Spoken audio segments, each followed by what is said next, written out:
बिस्मिल्लाहिर्रहमानिर्रहीम। आज का हमारा टॉपिक है फ्रीजिंग पॉइंट। फ्रीजिंग पॉइंट क्या है? The temperature at which the vapour pressure of a liquid state become equal to the vapour pressure of it solid state known as freezing point of a liquid. Freezing point of a liquid जो है क्या होता है? Freezing point of a liquid, उसमें हमें पता लगेगा कि लिक्विड जो है वो किस में चेंज हो रहा है? सॉलिड में, in the form of ice. सही, लिक्विड सॉलिड स्टेट में चेंज हो रहा है। वो कब होगा? जब वेपर प्रेशर जो है वो डिक्रीज हो जाएगा। क्या लिखा हुआ? Vapour pressure of a liquid state become equal to the vapour pressure. Liquid state का वेपर प्रेशर जो है वो इक्वल होगा vapour pressure of its solid. मतलब लिक्विड और सॉलिड दोनों का वेपर प्रेशर जब इक्वल हो जाएगा तो वो फ्रीजिंग पॉइंट लेके आ जाएगा।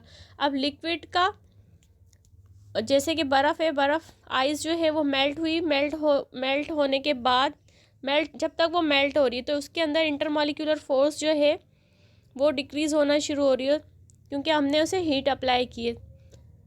आइस को अगर हम हीटअप करें तो काफ़ी टाइम के बाद जाके वो 100 सेंटीग्रेड पर उसका बॉइलिंग पॉइंट आएगा।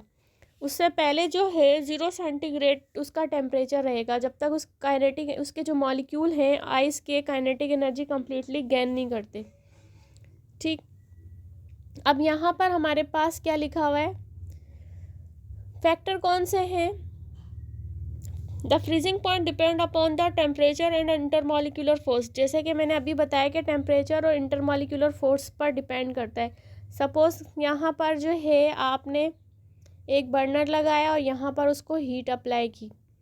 जब हीट अप्लाई की, यहाँ पर आपके पास आइस क्यूब है, तो अब यहाँ पर जब हीट अप्लाई कर रहे हैं तो मॉलिक्यूल्स के दरमियान जो है, सपोज़ करें एक मॉलिक्यूल ये रहा, एक मॉलिक्यूल ये रहा, इन दोनों के दरमियान क्या है? Kinetic energy. तो ये काइनेटिक एनर्जी जो है ना, ये हीट गेन करने के बाद जाके वीक होगी। उससे पहले जो है हमें मालूम है कि जो हमारे पास जो सॉलिड होता है, सॉलिड के मॉलिक्यूल टाइटली पैक होते हैं, इस तरीके से बिल्कुल क्लोज होते हैं। सपोज़ करें ये एक आइस क्यूब है, उसके तमाम मॉलिक्यूल बिल्कुल बाइंडिंग में हैं, इन्होंने आपस में एक दूसरे को पकड़ के रखा। अब क्या हुआ? जैसे ही आपने इसको हीट अप्लाई की तो फिर मॉलिक्यूल्स जो हैं, काफ़ी टाइम लेगा इसको फ्रीजिंग को मेल्टिंग पर लेके आने के लिए। तो जब वो हीट गेन करेगा तो बहुत टाइम लगेगा। तो इंटरमॉलिक्यूलर फोर्स जो है दो एटम के दरमियान जो यहाँ पर मौजूद है, इसको इंटरमॉलिक्यूलर फोर्स बोलेंगे, जो इनको पकड़ के रख रही है एटम्स को। फिर क्या होगा? जैसे ही अब ये सारा काम जो है 100 सेंटीग्रेड पे तब आइस जो है मेल्ट होने के बाद जब बॉइलिंग पर जाएगी तो उसके लिए बहुत टाइम लगेगा। उससे पहले जो है टेम्परेचर जो है हमारा पास जो था, टेम्परेचर क्या रहेगा हमारे पास? टेम्परेचर हमारे पास रहेगा 0 सेंटीग्रेड। मतलब आइस का जो है मेल्टिंग पॉइंट जो है वो हमारे पास 0 सेंटीग्रेड रहेगा। उसका टेम्परेचर क्या होगा? 0 सेंटीग्रेड रहेगा, जब तक वो कम्प्लीटली मेल्ट नहीं हो जाती, क्योंकि उस वक्त वो फुली फ्रीज भी है और कूल भी है, और जो है काइनेटिक एनर्जी प्रोड्यूस हो रही है। जैसे आपने उसको हीट दी, बर्नर के ज़रिए आइस को आपने हीट दी, तो यहाँ पर जो है क्या होगा? मॉलिक्यूल्स के दरमियान एक काइनेटिक एनर्जी प्रोड्यूस होगी। कैसे काइनेटिक एनर्जी प्रोड्यूस होगी? यहाँ पर जो है मॉलिक्यूल्स जो हैं उनमें काइनेटिक एनर्जी प्रोड्यूस होना शुरू हो गई। हमें जैसे कि पता लगा कि हमारे पास क्या कह रहे थे? Kinetic energy.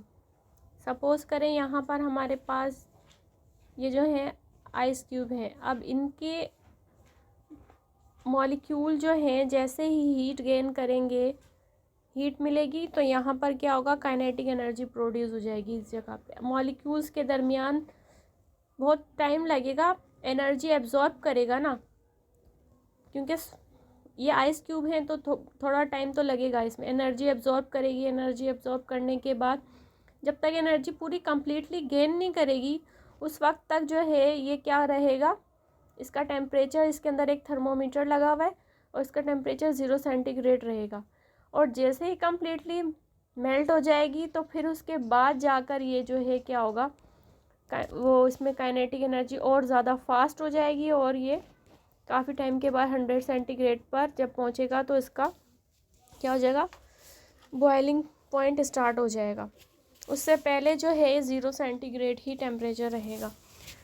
और इसके अलावा हमें क्या पता चला है कि वेपर प्रेशर और सॉलिड का वेपर प्रेशर, दोनों का वेपर प्रेशर किसका, लिक्विड का, और सॉलिड हमारे पास क्या है, आइस।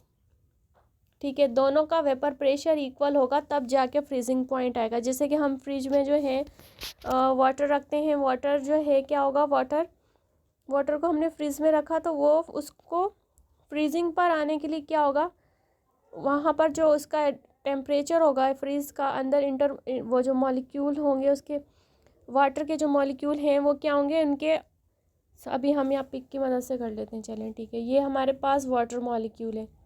सही, अब ये फ्रीज होने के लिए क्या करेंगे, हमें पता है कि इंटरमॉलिक्यूलर फोर्स जो है वाटर की दरमियान जो है मॉलिक्यूल्स के, वाटर मॉलिक्यूल्स के दरमियान इंटरमॉलिक्यूलर फोर्स थोड़ी वीक है और इसी वजह से ये स्लोली मूव करते हैं।